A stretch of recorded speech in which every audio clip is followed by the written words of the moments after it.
Alrighty. Yo. Hola. ¿Cómo estás? I don't know the rest of this word. Sí, señor. Buenas noches?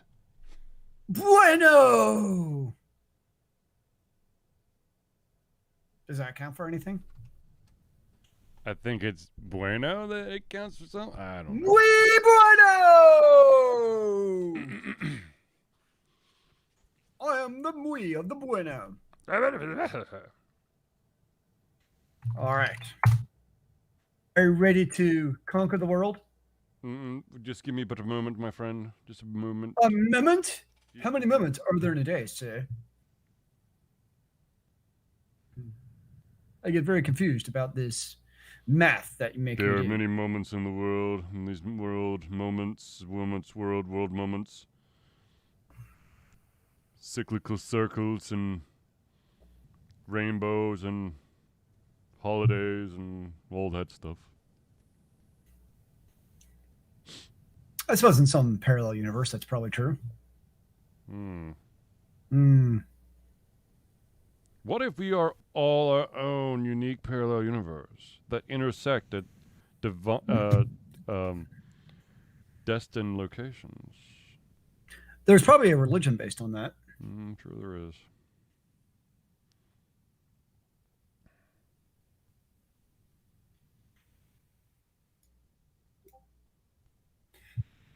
Me 6 Primo Channel. We are live, sir. All right, I'm gonna do my my shat, or I mean Nice. my Irish car bomb. I expected no less, or is it no more? I'm rolling up my sleeves. Whoop. Got Frosty the Captain Frosty the Avenger. Very nice, show. Very nice.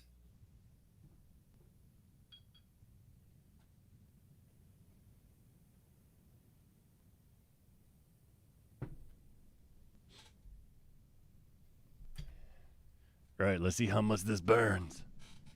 Burn, baby, burn. Make it as if Charlie never had a throat.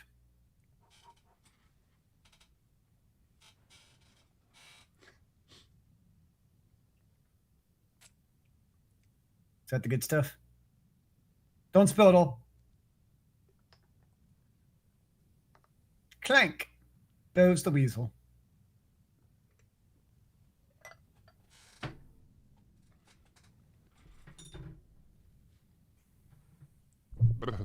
Woo!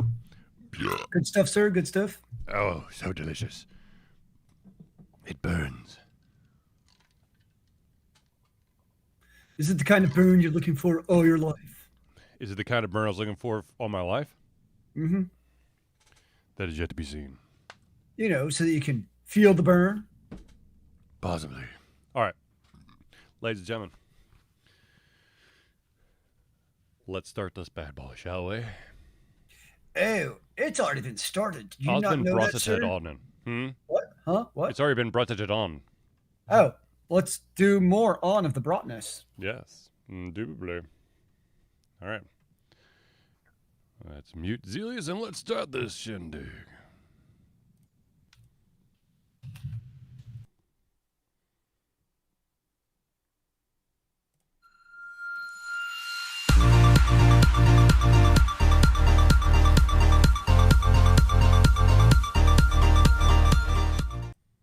Hello, ladies and gentlemen, and welcome to another edition of the... Let's try this again. Hello, ladies and gentlemen, and welcome to another edition of the Confusion Thursday Night Hangout.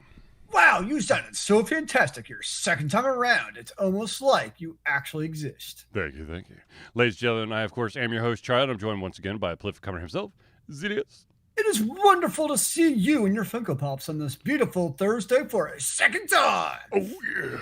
That's right. Zelius came by with a surprise delivery to my house, and now it's time to do the show. And the show, ladies and gentlemen, of course, is the Thursday Night Hangout, a weekly live show where we try our best to cover the topics most important to you during the show. If you haven't submitted your topic or your question, have no fear. At any time, you could drop it in one of the chats, be it on Facebook, on YouTube, or on Twitch, and we'll try to add it to the show. If we unfortunately do run out of time, we will add it to the very next show we do. So, without further ado, let us get into the news from this week. And of course, because we are basically, I think it's safe to say we're basically at the end of the year, as it is the 23rd of December. I would think that's safe to say. So, we briefly talked last week about all these top 10 lists and, my slight disgruntlement over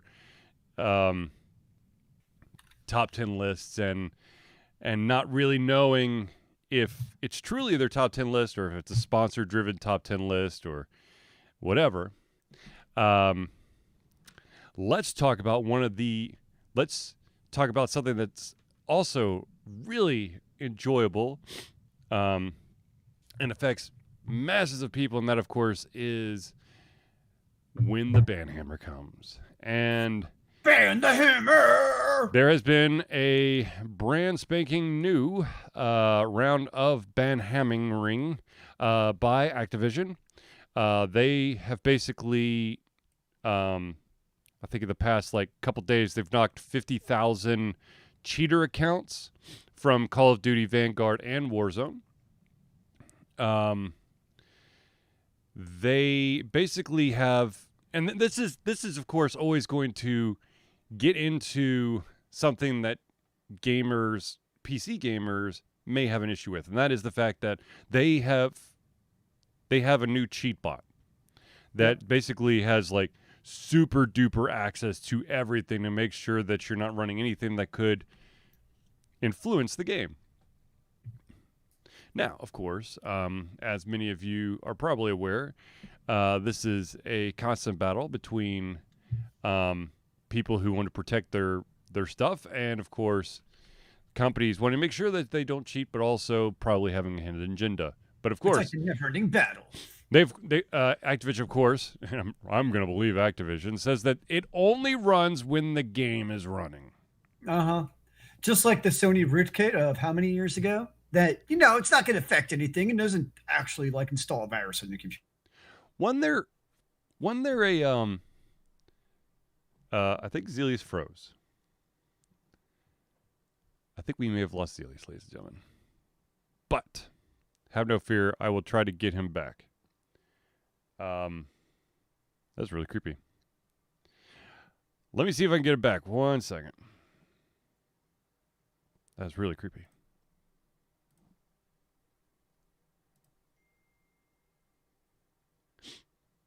Zelius. Okay, he's back. I don't know. Yeah, there we go. That was me.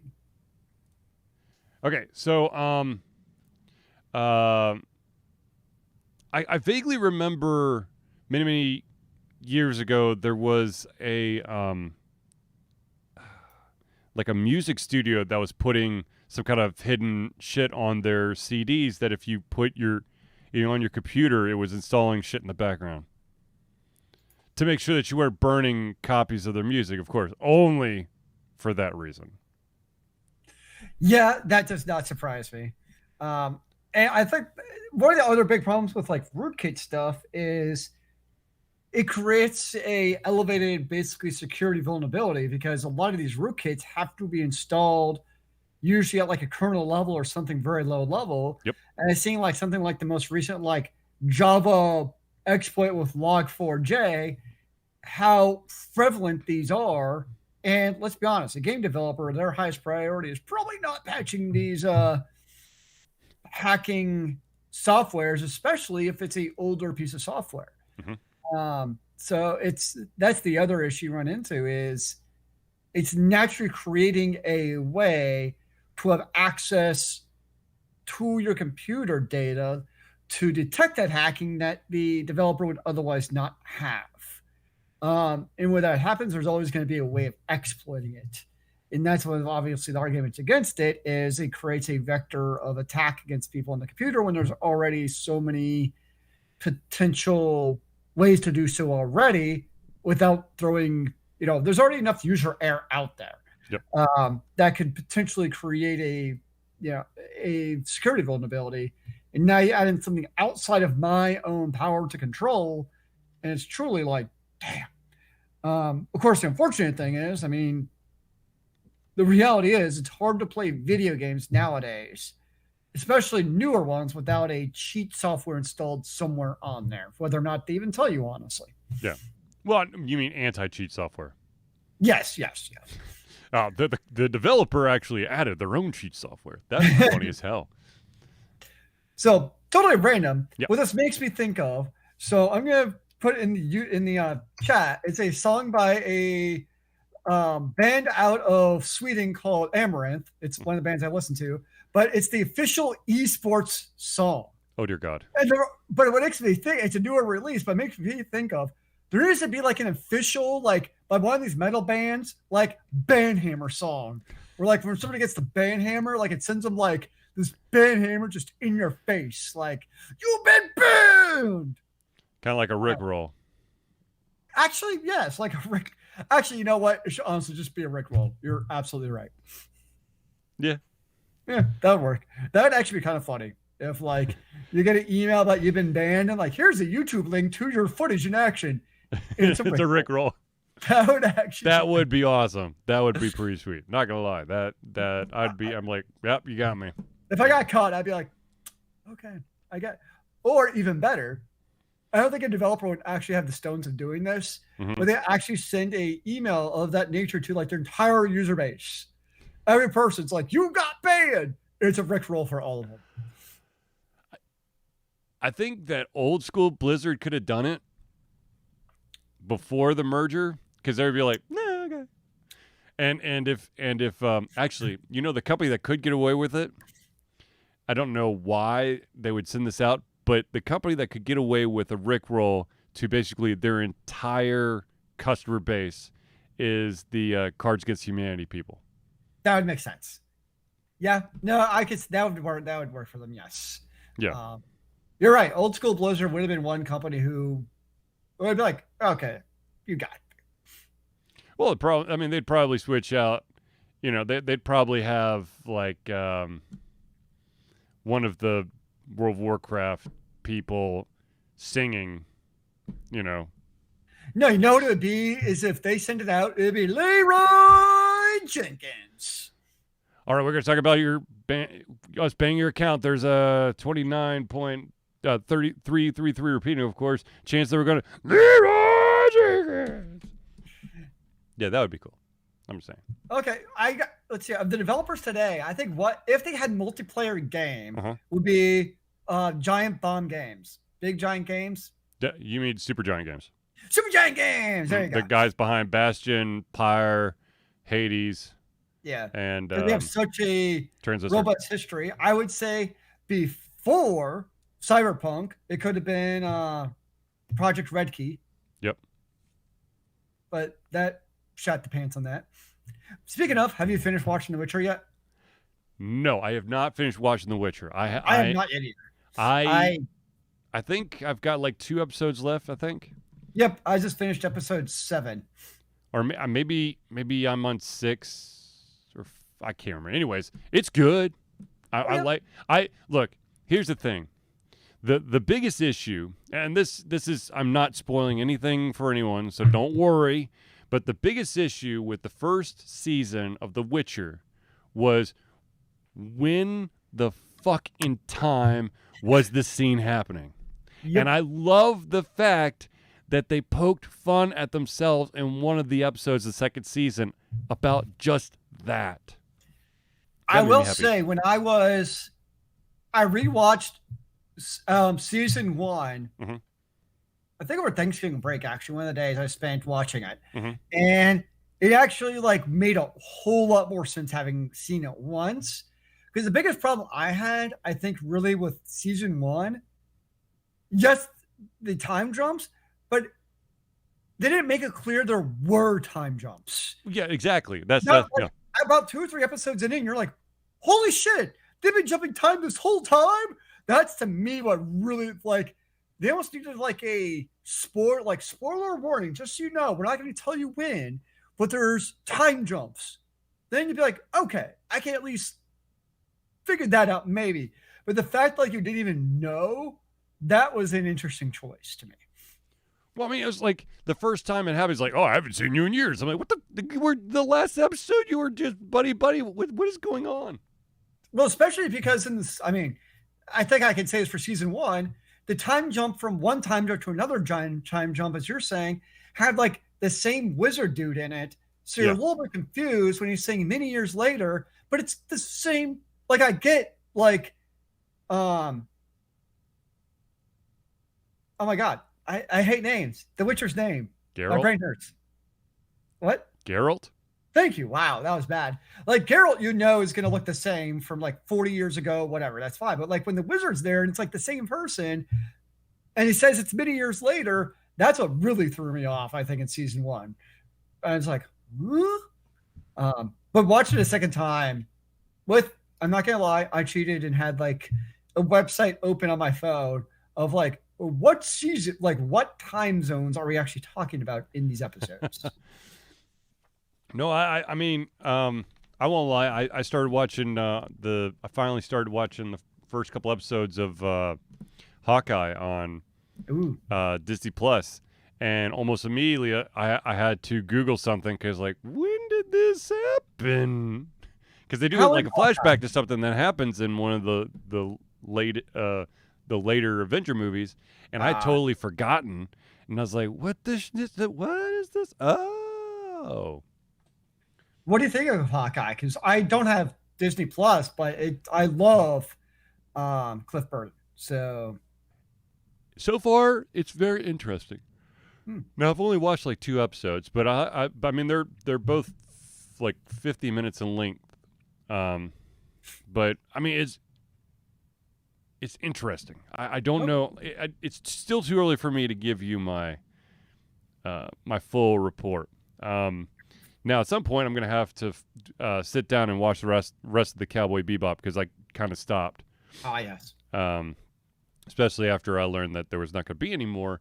But I also heard that there was they were going to they introduced Radical Edward into the later episodes, and it was just absolute horseshit. And so Ed is one of my favorite characters outside of Ein. I think Ein is my favorite character. But interesting. But yeah, no. And I've also been watching like a shit ton of other stuff. So, but yeah, no. I when I stumbled upon an article, I think this past week, about the fact that that the guy who plays Geralt, Henry Cavill. yeah, Henry Cavill, he actually like rewrote the death scene to his horse. Spoiler alert, his horse is gonna die. No. All animals die, damn it. But No! like we had talked last week, we talked last week about how some people are like, this dude, Henry Cavill is literally like the Witcher Bible. He knows everything. And He's apparently, when he read the script, he goes, "No, this isn't the way you should send off the horse." And apparently the director's like, "You know what? Fine. If you think you can do a better job, then you write the scene yourself." And he did it. And that's the scene they went with. No, yeah, I mean, he knows the actual character of The Witcher. And like the thing, because I think originally they had it more of a. He was much more, what's the word I'm looking for? Curt and just blasé about it, basically. Yeah. Or made like a flippant joke. Yeah. But like, if you think of Geralt, like that's been like his one companion forever throughout many years. Yeah. I mean, it's no secret that, Witchers don't have feelings. And so that's his one companion. So if there's we've all, a lot of us have had pets and we know how attached we can come to our pets. So it makes sense that Geralt, feelings aside, would have that attachment and recognition of that. And what's also interesting to me a little bit about Geralt is from a character is sometimes his interpersonal is a little bit lacking, but he sees it in others and like how they should interact. And good Lord, we have an interloper on the show. Yay! Hello, Chip. No, Hide your children. Yeah. No, I think this is what you hope for when you cast people, is that they get so into it and they have a strong enough group around them to help make it awesome. Because I would say that there are quite a few individuals out there who are super duper into a specific genre or universe, and then they kind of fell flat. Basically, Fassbender and Assassin's Creed movie. I mean, that dude, he lives, shits, and breathes Assassin's Creed, but he needed a stronger team around him to make that movie actually worthwhile, from my understanding. I've never seen the movie, but that's all that I've heard. I saw it. It wasn't that bad. I mean, it wasn't like the greatest thing I've ever seen on the face of the planet, but I've definitely seen worse adaptations. Have you ever seen Dead or Alive DOA? No. Is that an Uwe Boll movie? I don't think it actually is. Apparently, whoever directed it, I watched a video about it. It's like it was the last movie ever directed by that person. It's this video. I'll also send a link, but apparently, it's actually the like one of the worst adaptations ever. I'll see if I can find this link to put in chat. And apparently, it's just really, really bad. That's not possible. Like, that's not possible for it to be the worst ever. Have you not seen I will not watch it, but there are two movies out there that I'm sure take the cake, and that, of course, one of them being the Dragon Balls Hollywood adaptation movie, and then, of course, the all white Avatar movie. Neither of which I have seen. And the name of the king is probably the worst Corey movie I've ever seen. For DOA. What's that? The director's name was, or is, Corey Yoon for DOA. Yeah, but watch that video sometime. It will give you just an idea of how absurdly terrible it actually is. Have you actually seen like the video game DOA? It's not a whole lot of source material either. I mean, it's they tried to Mortal Kombat it, but swung and missed. Well, apparently there's not an actual like arena fight scene in the entire movie. Like Mortal Kombat at least tried to have a tournament. No, Mortal Kombat had. I mean, the original. That's they did the tournament. I mean, that's what the whole freaking game is about. And we enjoyed Mortal Kombat. Mortal Kombat. But yeah. No, there's. I honestly think that there's worse movies. There's probably worse movies out there than that. But, well, there's always a worse movie that you've never heard of. This is true. But when it comes to video game adaptation into movie form, there's always going to be that one that people are going to be able to pull out of their ass and go, I see that movie and I raise you this one. Because there's always something. That's what's so bad about In the Name of the King, though, is you actually had like actors who could act. You had like Jason Statham. I forget who the bad guy is, but he's actually like a known actor. He actually knows what he's doing. So you have these people who actually know what they're doing in movies, but like the script and the dialogue is just terrible. There's no. I think they just mailed it in. Was it Ron Perlman? What's that? Was it Ron Perlman? No, Ron Perlman was one of the actors. He was a good Ray guy. Liotta? Yes. It's like they tried being intentionally. It's almost like they tried to be so bad it's good movie. But when you do that, it's a Uwe Boll movie. Bad. Well, yes, it's Uwe Boll. Need I say more? Like, what is it he does that makes him so bad? I just don't. It's so annoying. He magically finds the way to convince people to make the movie. And then he just goes off the freaking rails on just like grabbing random pieces of like lore and trying to make a movie out of it. That's my best guess. I don't know. And terrible dialogue. Right. Random pieces of lore. I'm not even talking about. I'm surprised they even speak. It's just not random actions. I mean, it could be, what was it, Blood Rain, where the last like 10 minutes of the movie was just like a bloody recap montage. I cannot actually dying over and over again to watch Blood Rain 2. Like, it's sitting there on my Amazon queue, sitting there just waiting to watch. I just can't press myself to press play. I have a pretty high threshold for punishment. But Blood Rain 2, because just how bad Blood Rain was. First off, how do you get like the go ahead to make Blood Rain 2 versus based on how bad number 1 was? You know, and have like it's just gonna be worse. So I'm like, hell no. I think I could be wrong, but I'm pretty sure that U-Bowl just has some like, dirty, damning evidence on someone in Hollywood that he's like, I'm going to make this movie, and if you don't let me do it, I'm going to air some dirty laundry. Like, cool.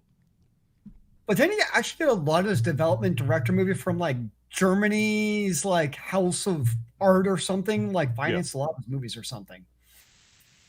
Yeah. It was like some government thing helped them actually make them. Yes, the show that Germans can be good and make movies.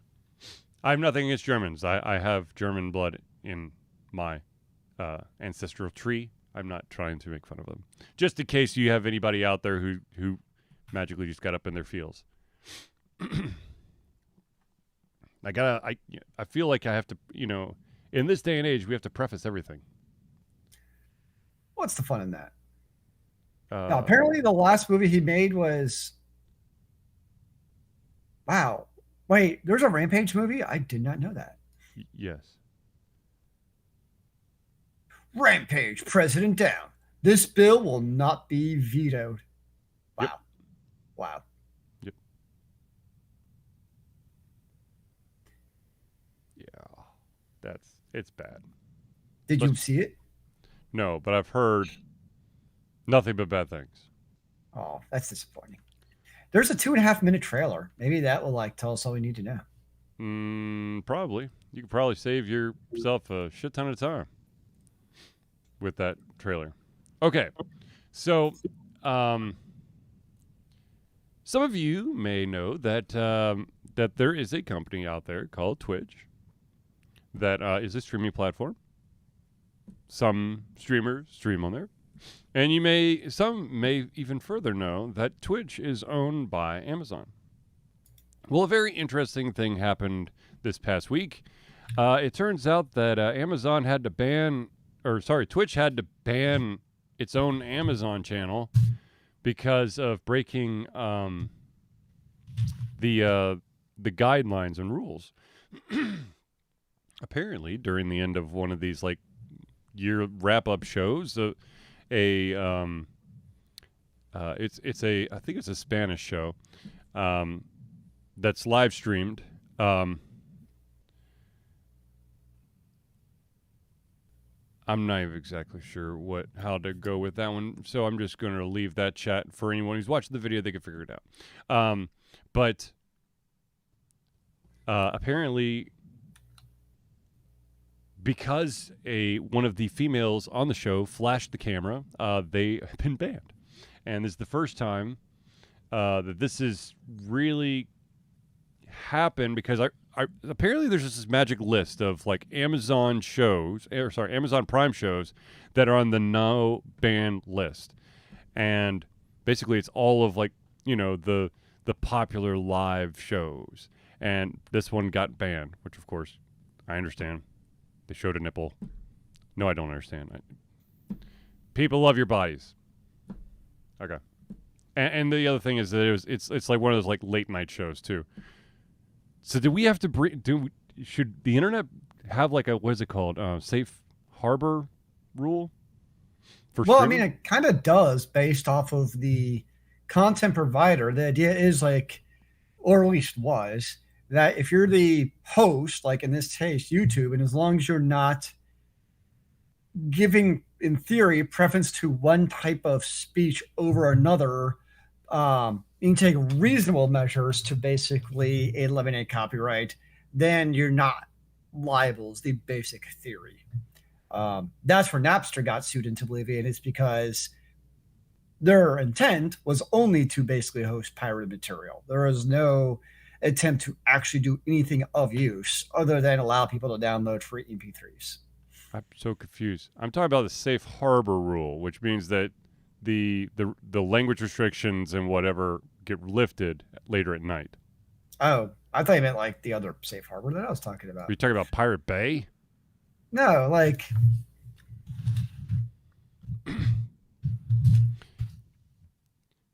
Once upon a time, ladies and gentlemen, when there was no type of streaming and you had TV, there was this rule or this magic time called the safe harbor. And after that time, you could get away with some extra language, not the full gambit of the words you can't say on TV, but you could be a little bit looser. So do the same thing for the internet before 8 o'clock Eastern time. You cannot curse. Oh, that would not go over well at all. No, I mean like, well, I mean, see, it all comes down to the beauty of the internet, right? Because now you can, in every single culture, you have different do's and don'ts. And in the United States, which is where Amazon and Twitch is based out of, we are a bunch of prudes, and we do not like to show the human body off. Now, your face defends me, sir. If you were to try that shit in Europe, you'd probably be laughed out of the country or the continent. Doxed, Amazon, and Twitch. Well, I mean, Amazon's been having its own issues with AWS going down 3 times in the last 2 weeks. Yeah. Maybe it's because they doxed themselves in the process. It's like, we had to stop ourselves from doing what might be considered against company policy. Speaking of which, I think at this point, you know, let's just talk about their games to you, because I'm sorry. I apologize to anyone out there who's still playing New World or if Crucible's still a thing, I don't know. But they should probably just take all the money from that studio and just like do the universal DRM, not DRM. What do you call it?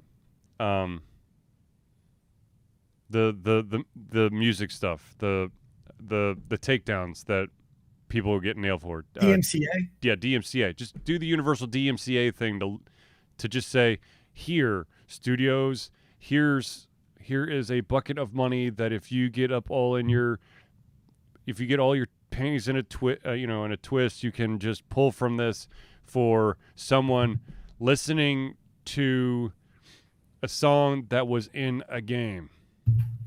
You mean because basically every single move that they've made with New World has basically further alienated the user base? Yes. Yeah. It's amazing how quickly they basically destroyed what was a very promising game, honestly. It's almost as if they had no idea what they're doing. Yeah, I mean, I enjoyed New World. I played it. And it's just, you get to a certain point where they continue to make bonehead decision after bonehead decision. I think the best analogy is there's so much competition for hours that you spend in video games nowadays. Mm-hmm. And people, and there's so much ways you can split your attention. I mean, think like when World of Warcraft and EverQuest were at its height, 10 years ago, there was obviously competition, but there wasn't all the same genre or these hyper games. There wasn't like 20,000 streaming services. Mm-hmm. Most people really sunk their eyes into just one of those. Right. That's not the reality anymore.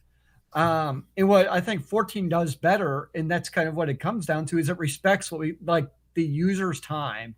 Meaning, if you're going to do something in Final Fantasy 14, like it actually enhances the storyline or your character or something. You're not just like games like New World and World of Warcraft that they end up doing is to require basically characters to unlock progression gates literally for the sake of unlocking progression gates. That's it. You're not really getting better or getting better stats. You're spending time grinding ways to then enhance your character, and you're just creating these insanely giant time sinks that frankly people just don't care for anymore. And there was a time I did it in World of Warcraft where we all did it and it was fine, but now you can't, I think, do that as a developer anymore. It used to be a badge of honor. Now it's just annoying because you got so many other games on the on the side burner that you could be like, well, fuck this shit. I'll just go play this instead. Yep, exactly. And that's what's killing New World is it's like they've almost made it more grindy. And it's always in the language of we want to give our user base a greater feeling of reward for now unlocking this new grind to do what you could have already done in the game, but now we're going to make it harder. No, Yeah. terrible idea. And what's further happened is because now you're pissing off because originally it's like basically just PvP. And then they saw how many people, myself included, are interested in PvE. So now they started catering more towards PvE, which is fine for the gold release, but you needed those PvE players for the big PvP fights. Right. But then they basically pissed off all the PvE players, so you don't have enough players for PvP, and it's just big, bad downward spiral. Yep. My question is, so one of the games I'm really excited about being released in the West in about February 2022 is a game called Lost Ark. It's a action RPG, maybe MMO, not really, but action RPG, kind of like Diablo. It's been out for a couple of years already in different languages. Like Russia's a really popular one that streamers will play, actually. It's being published by Amazon Game Studios because they need the Western publisher for the release. So my kind of question is AGS, who's shown they don't know how to actually continue developing a game, going to try to get their fingers involved in Lost Ark, or are they going to allow Lost Ark, who's already shown they know how to develop a game, just do their own thing, and AGS is just going to rake in that sweet, nice money as the publisher and not try to influence them? Well, to be honest with you, I think that if this, here's the thing, I'm happy to see that Amazon is very serious about expanding into the video game footprint, but I think that they would have been better off as a publishing studio and then adding developer credentials as they went. And with this Lost Ark thing, let's hope that they're just being they're hands off when it comes to development. Now, of course, it looks like Zealy said, it is out in different countries, and so this is basically the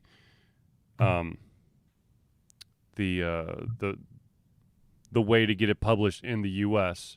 Hopefully, that's it. I mean, that would be my guess because it is like if this was Lost Ark coming out for the first time ever worldwide, then there would probably be some finger mingling. But I think because it's already an established IP outside of the United States, they have more clout to be like, screw off AGS, we're going to do our own thing, basically. That'd be my guess, at least. But who knows with Amazon? You never quite know. Who knows with anything at this point? Well, that is the beauty, is it not?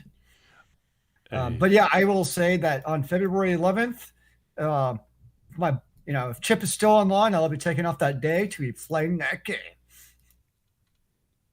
I don't actually know what the day of the week that is. It's probably Thursday, since that's when most new releases are, it seems. Let me check real quick for Zilius here. February the 11th falls on a Friday. Sweet 3-day weekend incoming. Ha ha ha! Hopefully hopefully it starts at midnight Eastern Standard Time, and it's not one of those like dick moves where you have to wait until 5 p.m. because it's a West Coast release and some weird ass like time change. Although I have unfortunately learned, like, seriously, like when it comes to an online game, because it is an online game. Yep. Basically trying to do that, take the day off for the release is actually a terrible idea because inevitably the servers crash. You cannot actually play the game. Or you spend the entire day stuck in a queue because of first day server issues. That's why you take the day off, so you can click maniacally to get into the queue the second it opens. Now, of course, if you are truly interested in the game and you want to be more than just the free-to-play gamer, there are founders packs available for those who are interested. There is a $15 bronze, there is a $25 silver, a $50 gold, and a $100 platinum founders pack. And it's also free to play. And of course, it will give you a head start, which will, so apparently, if you pay $15, you can start playing on 3 days prior, so the 8th. Ooh. If my math is correct, it said start playing 3 days ahead of official launch. Yep, 3-day head start. You know, it's actually kind of interesting, to be honest. What's that? So they have the 4 different levels Mm-hmm. that they almost don't do it like bronze level, you get 1 day, silver 2, gold 3, and platinum, you get like a week or something. Dude, that would cause a riot. Why? I mean, these whole loot box things caused riots when they first came out, and guess what? Now they're commonplace. Now it's just SOP, standard operating procedure. So why not add an additional money grab is really what it comes down to. Because you get a bunch of extra crap. Exactly. That's one of the extra craps you get is how early can you be one of the original players? No, you get the silver supply crate that gives you a bunch of random crap that half of which you can't actually use because some of the items inside the silver supply crate are for level 20, 30, 40, and 50 adventurers. Wow, thank you. You just gave me a bunch of shit that I can use if I really grind in the first 3 days. But probably not. Hooray.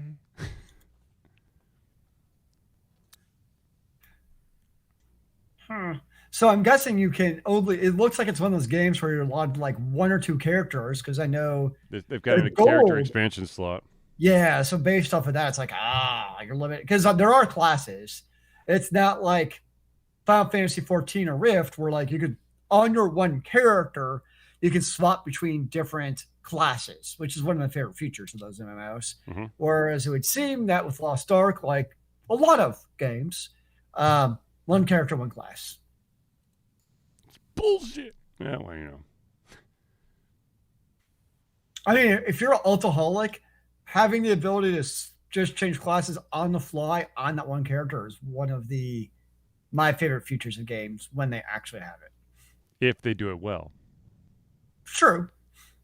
Because there's games out there that you can, you can switch things up, but then it breaks like a yeah. I would say it's fair. Yeah.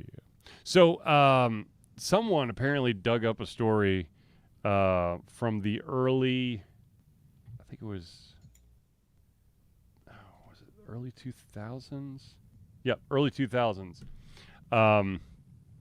Some of you may know of this franchise called Harry Potter. And apparently, Harry Potter? Yeah, in the early 2000s, EA had the opportunity to make a Harry Potter MMO, and they decided they don't have the staying power to pull that shit off, so let's not do it. So, man, what a missed opportunity that Well, I mean, look at how well the Naniac, whatever that company's Harry Potter game went. Oh, you meant the Niantic. Niantic, thank you. You're I had the first letter right. You got it close-ish. You know what it meant, ish. Yeah. No, I mean, I'm actually surprised there's not more online Harry Potter games, to be honest. I'm surprised I mean, that would be like a natural MMO setting to set in, and you already have like X number of expansions ready to go, like literally from day one. The developers already have like a roadmap for the future. Now, I'd be very curious to see how hands-on J.K. Rowling would be, though, with that. Well, because you would have to expand into the universe in different directions. Well, at this point, though, I don't think publishers or developers want anything to actually do with Rowling the person, because she's pissed off her user base so much. True. Basically, one, because she's, some would say at least, she is transphobic and phobic and other things, so that's pissing off a portion. The other one is she How the keeps hell on she came out and said that Dumbledore was gay. How is she transphobic? because she's actually made comments about people of gender. Oh lordy lordy. I don't have enough. That's why there's that, and there's also that she keeps on kind of changing the canon as far as the actual characters themselves go. Okay, Lucas. I'm just saying, hey, you're Mr. Canon himself. Okay? No. I mean, that's like a page right out of George Lucas's book. Leave the shit alone, man. You know she does not do that. Yeah. I So I'm like, I don't know if people would want. Now I don't know if they can develop stuff without her input though. Like that might be part of the contract. Is like I'm George frickin' Rowling, not wow. J.K. Rowling. You're messing with me now. I'm J.K. frickin' Rowling. I get to have a say in it. Or could it just pay her off to basically be like, you know what? We're going to do our thing. You just stay over there in the corner and get some proceeds. You could pull the Disney act. The lady that wrote Mary Poppins hated Mary Poppins. So as soon as she died, they made the movie Mary Poppins Returns because she was no longer able to refuse it. Well, I'm not saying that someone should go murder J.K. Rowling. Okay, I'm just. Well, it's like Stephen King hated the Shining version with Jack Kubrick, Nicholson, which is a fantastic movie. Well, the thing is, like, Stephen King's work stands on its own. It doesn't need to be tweaked. So I understand. Now, was the ending to The Shining, the Stephen King Shining, as spooky as the Kubrick one? No. But still, I mean, it's, in my opinion, strong enough. You know, I once again, I'm a purist. If I think that the shit is good enough to make the leap from book to movie, then don't change it. Okay? If you think, oh, this sounds like an interesting universe to make like a small little story within it, then sure, yeah, make your own shit. But when you're trying to take on the main characters, the you know, of the series, and you put them in the spotlight, don't deviate from what they are and what they do. And if you do, make sure that the creator or owner of the IP comes out and emphatically supports this. Just make sure they hide all the bundles of cash that they're probably holding underneath the desk. All the cash shall be mine. All the money's are mine. But yeah, I mean, yeah. Harry Potter, the MMO, could have been humongous. Well, here's the question though. Yeah. Now that we're past like the OG Harry Potter, and now you've got these Fantastic Beasts Harry Potters, do you set a Harry Potter MMO in the world of Hogwarts as we knew it through the 7 OG books, or do you go like maybe do it like post, you know, maybe in the world of like Harry and Lily's kids? So it's not the original world because now you're setting with that type of circumstances. Yeah, to be honest with you, I think this is just a case of you don't. Of course, I mean, it would have to be before, I personally would think that would have to be before Deathly Hallows. Because Hogwarts basically is blown up. I mean, they rebuild it, but I mean, it gets basically blown up.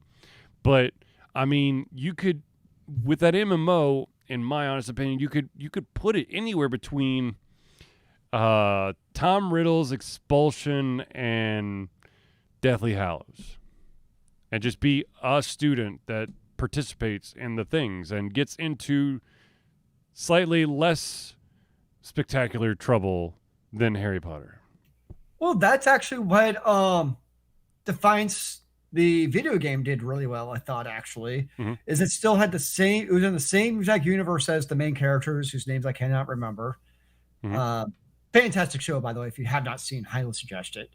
But it was in the same universe, and you got to interact with them, but you were like in your own. Okay, so what about this? What about a Harry Potter MMO at one of the other Wizarding Worlds?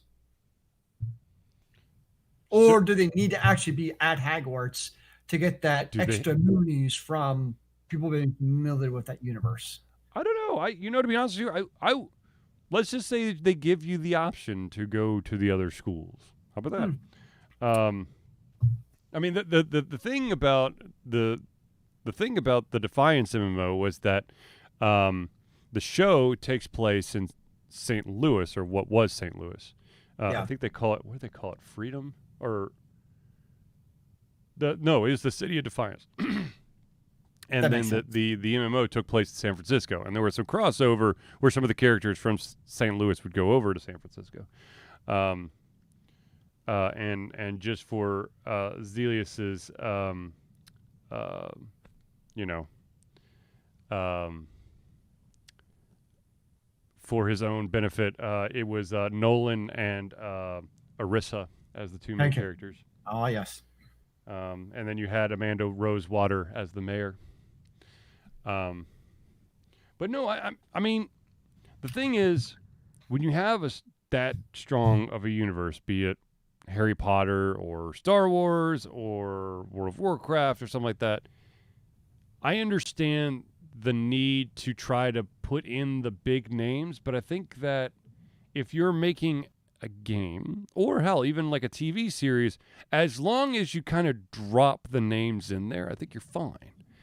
Um, but that's my opinion. I mean, you know, then you have in a slightly different vein, you have those individuals out there um, who try to keep certain like beloved universes alive, and do fan projects, and they get smacked upside the head when it catches just enough attention.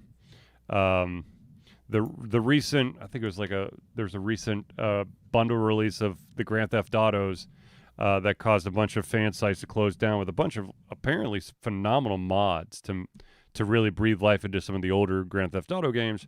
Of course, you've got the Zelda fan made movie called Hero of Time. You had the lawsuit where Gene Roddenberry's estate went after these um, uh, not amateur, independent filmmakers for making a Star Trek movie, and the Star Trek the fan made movie was actually able to win because they didn't technically say it was Star Trek. They were speaking Klingon, which you cannot copyright. So booyah on that, ladies and gentlemen. And I think I lost Zelius again. Sad day. But hopefully he heard that. I'm going to try to get him back. Uno momentos.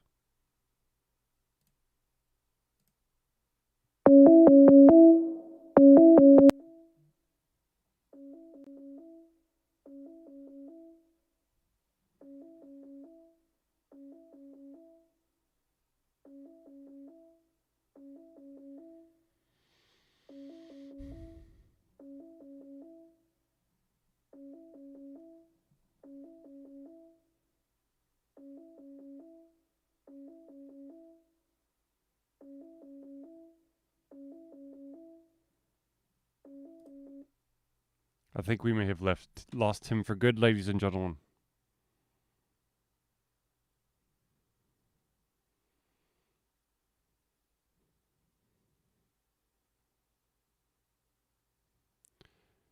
Sad day. I actually forgot what I was going to say.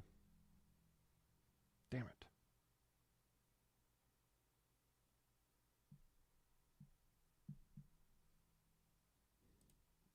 Let's try one more time.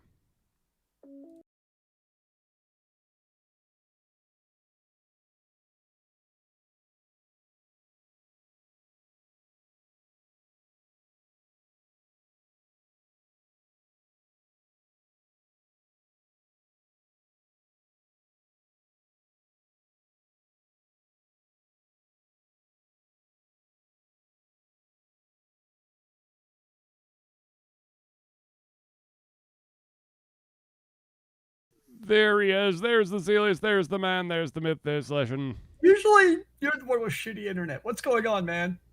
I don't know.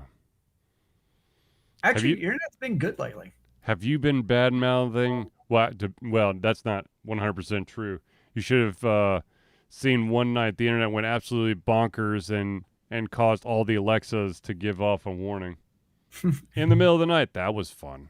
Warning, the world is coming to an end. The world is coming to an end. The world is coming to an end. Exactly. Basically, yeah.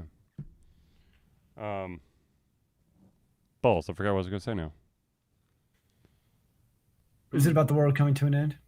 Possibly, but I don't remember. I don't recall at this point. But anyways. Yeah. I forgot. I don't know either. I'm so confused. I feel like there was another topic we were going to talk about, but I can't remember what it is now. How do you not know? I don't know. I thought you knew everything, sir. Oh, fun little side story. As some of you may have noticed on Discord, I did make mention that YouTube lost all the Disney channels, and I quickly had to jump over to the Hulu bandwagon, not because of Disney, but because of ESPN's. Because we were in the process of watching something on one of the ESPN channels, and literally as soon as I posted that, like the day after, they went dark. Like they lost everything. I'm like, son of a bitch. So I jumped, and within like I guess 16 hours after I made the Hulu jump, like we've got it back. I'm like, haha, I'm not coming back, assholes. It's like, do enough people actually make the jump where they're like, we need to change this? Because no, I'm pretty sure that as soon as that email came out, and then shortly after, all ABC, all Disney, all ESPN dropped. I'm sure there was a mass exodus, and then YouTube basically bent over backwards and pleaded incessantly to Disney to take them back. Now, how long then until, for those of us on YouTube TV, are going to see a nice little price increase to make up for that? You will probably see it next quarter. I definitely expect to see one. So it won't be now. Let's see here, December. You'll probably see it in March, would be my guess. You see the price hike in March. A $10 or $15 increase to make sure that they keep the top quality, to continue to be the top quality provider that they are. And they're going to add in another 3 channels that nobody actually watches. Yes, it's going to be, I don't know, insert random channel that no one watches. The channels actually play YouTube TV to be hosted on their platform. Yes.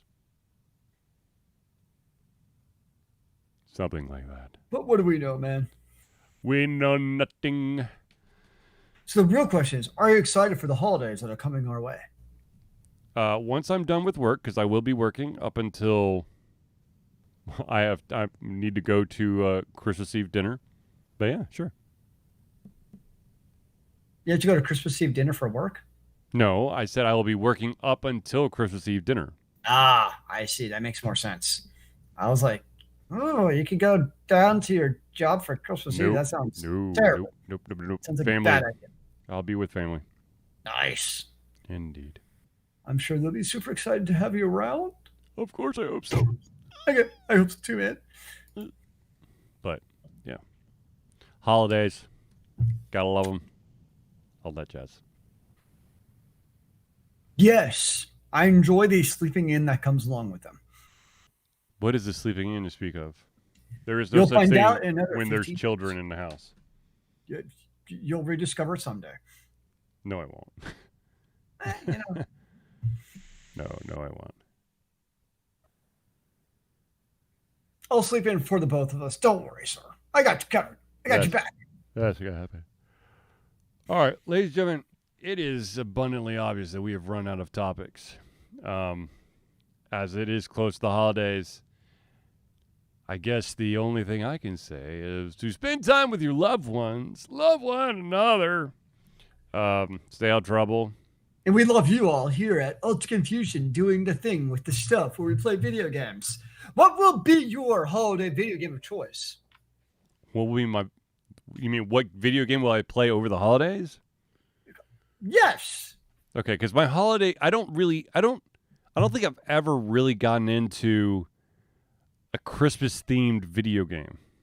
I mean, you've got like the MOBAs and stuff that like will throw candy cane art on top of everything, but I don't think there's like a Santa game or something. Actually, you know what really annoys me? What's that? So with companies doing things, you're like, you had such a simple opportunity here. So Blizzard, they have a couple fantastic Christmas theme maps, like Kings Row in Blizzard World. They're just gorgeous. Like I just want to sit there and like wander around them during the Christmas season. They really just need they have like custom modes. So you got like competition mode, you have free play mode, and then you have like usually like rotating like variations of that, like deathmatch and other stuff. They need one mode that's just Christmas maps. People would eat that shit up. Or you would could just they? Or would they be offended? Oh, I'm going to throw this battery at you. It's like, not my holiday. If they had that, I would actually be logging. I'd be like, I got to go. I'm logging into Overwatch to play my Christmas theme maps. Because damn it, I want to go play Christmas Overwatch now. But you don't know if you're going to get those maps, and it makes me mad. I'm so mad I'm hitting my microphone. Yeah, I saw that. No, but it's things like that where it's like there would be a demand for it because everybody loves them. Like they just do. And sometimes I wonder, like, why developers not just do these simple quality of life things like that? I don't know. You would think that they would be able to just, pull them out of storage once a year and dust them off and maybe change a couple pixels and call it a day. But they put them into rotation for the Christmas holiday. That's not the problem. The problem is they're in the rotation with all the other maps. Yeah. So there's like a 1 in 3 chance you'll get the Christmas theme map. Boo. I want to play just the Christmas theme maps. That's it. Well, during the holiday season, I get not the rest of the year.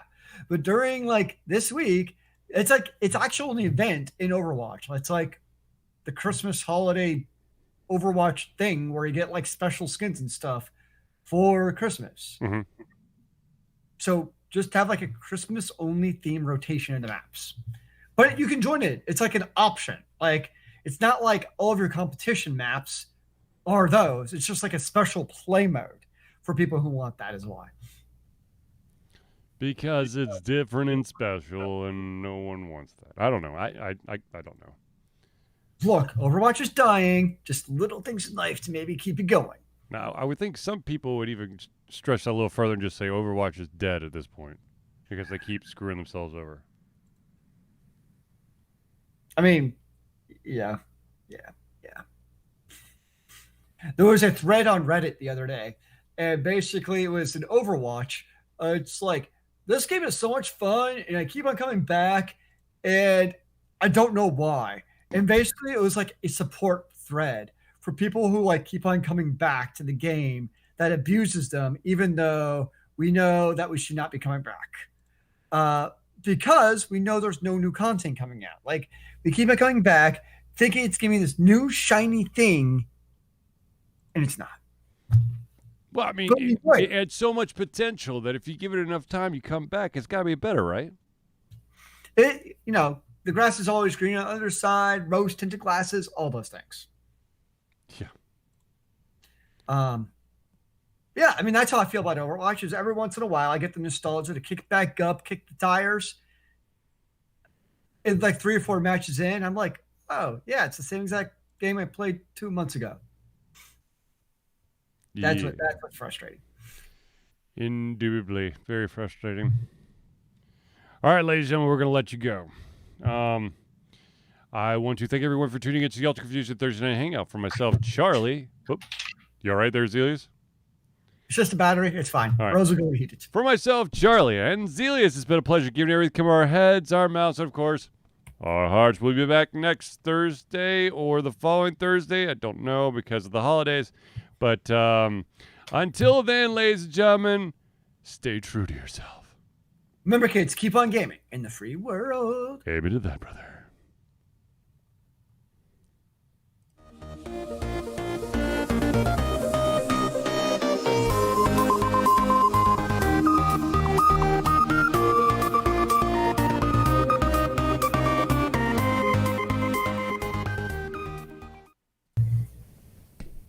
Huzzah. Good Lord. All right. Your internet sucked tonight. What? Said your internet sucked tonight. Yeah, I don't know what the deal is. Well, I need to call my sister-in-law real quick. She never calls me. Uh-oh. You in trouble then. Probably. Excuse me.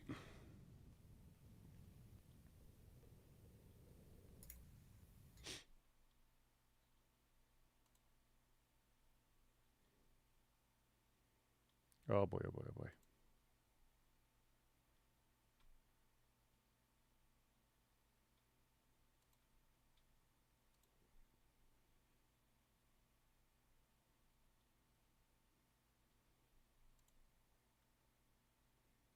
He's so weird. All right, guys, we're gonna drop the Twitch feed.